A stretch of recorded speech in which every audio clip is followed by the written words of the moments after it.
السلام علیکم ناظرین، چینل پر آپ کو خوش آمدید کہتے ہیں۔ حضرت سلیمان علیہ السلام کا ہدہد۔ یوں تو سبھی پرندے حضرت سلیمان علیہ السلام کے مسخر اور تابع فرمان تھے، لیکن آپ کا ہدہد آپ کی فرما برداری اور خدمت گزاری میں بہت مشہور ہے۔ اسی ہدہد نے آپ کو ملک سبا کی ملکہ بلقیس کے بارے میں خبر دی تھی کہ وہ ایک بہت بڑے تخت پر بیٹھ کر سلطنت کرتی ہے اور بادشاہوں کے شایان شان جو بھی سر و سامان ہوتا ہے وہ سب کچھ اس کے پاس ہے، مگر وہ اور اس کی قوم ستاروں کی پجاری ہے۔ اس خبر کے بعد حضرت سلیمان علیہ السلام نے بلقیس کے نام جو خط ارسال فرمایا اس کو یہی ہدہد لے کر گیا تھا۔ چنانچہ قرآن کریم کا ارشاد ہے کہ حضرت سلیمان علیہ السلام نے فرمایا، تم میرا یہ خط لے کر جاؤ اور ان کے پاس یہ خط ڈال کر پھر ان سے الگ ہو کر تم دیکھو کہ وہ کیا جواب دیتے ہیں۔ چنانچہ ہدہد خط لے کر گیا اور بلقیس کی گود میں اس خط کو اوپر سے گرا دیا۔ اس وقت اس نے اپنے گرد امراء اور ارکان سلطنت کا مجمع اکٹھا کیا، پھر خط کو پڑھ کر لرزہ بر اندام ہو گئی اور اپنے اراکین سے یہ کہا کہ ترجمہ: اے سردارو، بے شک میری طرف ایک عزت والا خط ڈالا گیا ہے، بے شک وہ سلیمان کی طرف سے ہے اور بے شک وہ اللہ کے نام سے ہے جو نہایت مہربان رحم والا، یہ کہ مجھ پر بلندی نہ چاہو اور گردن رکھتے میرے حضور حاضر ہو۔ خط سنا کر بلقیس نے اپنی سلطنت کے امیروں اور وزیروں سے مشورہ کیا تو ان لوگوں نے اپنی طاقت اور جنگی مہارت کا اعلان و اظہار کر کے حضرت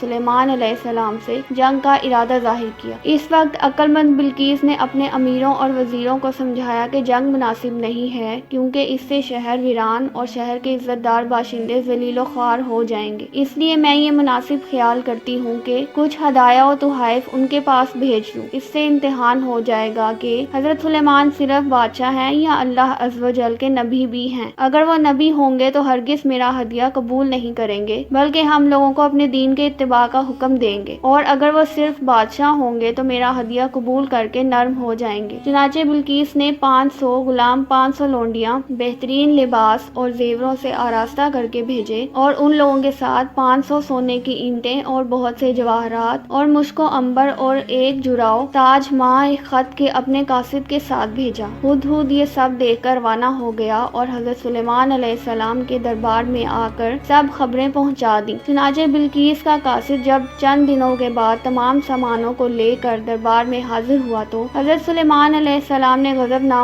ہو کر قاصد سے فرمایا، ترجمہ: فرمایا، کیا مال سے میری مدد کرتے ہو؟ تو جو مجھے اللہ نے دیا وہ بہتر ہے اس سے جو تمہیں دیا، بلکہ تم ہی اپنے تحفے پر خوش ہوتے ہو۔ پلٹ جا ان کی طرف، تو ضرور ہم ان پر وہ لشکر لائیں گے جن کی انہیں طاقت نہ ہوگی، اور ضرور ہم ان کو اس شہر سے ذلیل کر کے نکال دیں گے یوں کہ وہ پست ہوں گے۔ چنانچہ اس کے بعد جب قاصد نے واپس آ کر بلقیس کو سارا ماجرا سنایا تو بلقیس حضرت سلیمان علیہ السلام کے دربار میں حاضر ہو گئی، اور حضرت سلیمان علیہ السلام کا دربار اور یہاں کے عجائبات دیکھ کر اس کو یقین آ گیا کہ حضرت سلیمان علیہ السلام خدا عز و جل کے نبی برحق ہیں اور ان کی سلطنت اللہ تعالیٰ ہی کی طرف سے ہے۔ حضرت سلیمان علیہ السلام نے بلقیس کو اپنے دین کی دعوت دی تو اس نے نہایت ہی اخلاص کے ساتھ اسلام قبول کر لیا۔ پھر حضرت سلیمان علیہ السلام نے بلقیس سے نکاح کر کے اس کو اپنے محل میں رکھ لیا۔ اس سلسلے میں ہدہد نے جو کارنامے انجام دیے وہ بلا شبہ عجائبات عالم میں سے ہیں، جو یقیناً حضرت سلیمان علیہ السلام کے معجزات میں سے ہیں۔ ویڈیو کو لائک کریں اور چینل کو سبسکرائب کریں